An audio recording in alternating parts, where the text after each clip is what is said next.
Ана Андонова има само 17 години, но веќе 4 филмови остануваат зад неа.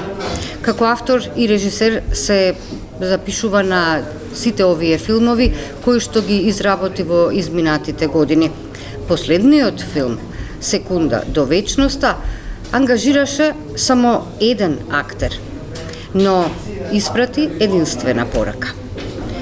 Ана, по приказната за Холокаустот, за синилото, за Јануари над Тетово, која е темата на ова последно твое остварување? Значи, темата на мојот најнов филм, Секунда до вечноста, е упорноста.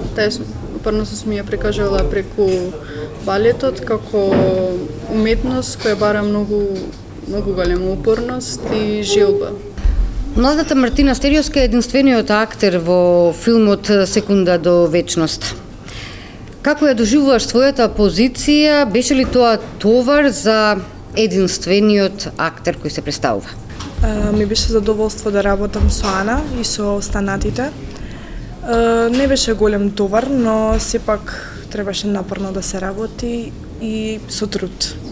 Господин Неделчевски, ја следите работата на Ана од самите нејзини почетоци. Какви се оценките за овој последен филм?